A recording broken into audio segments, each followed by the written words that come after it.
ជ្រុលស្នេហ៍ហើយអ្នកណាអាចជួយដកបាន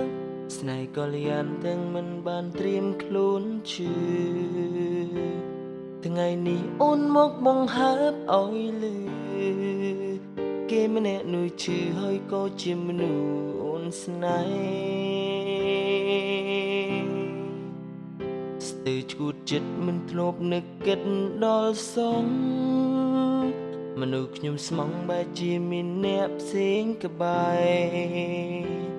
នាងសុំឲ្យខ្ញុំបំភ្លេចហើយនាងទៅថែ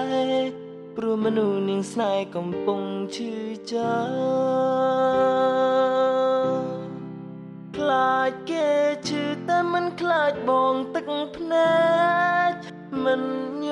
ញើតនៅពណ៌ពីបែកដាំងបងស្រឡាញ់តើឲ្យបងឈឺបេងដូងសាំងកុំហោះឆ្គងឲ្យអាំងសំទោតាមក្រោយអូនឈប់ស្នេហ៍តែបងមិនឈប់រងចាំចិត្តស្រែកផ្ដាំជប់ស្រឡាញ់មិនបានឡើយទោះអូនមានហេតុផលរាប់លានទៀតក៏ដោយព្រោះជ្រុលស្នេហ៍ហើយអូនហើយបងចាំដល់ស្លាប់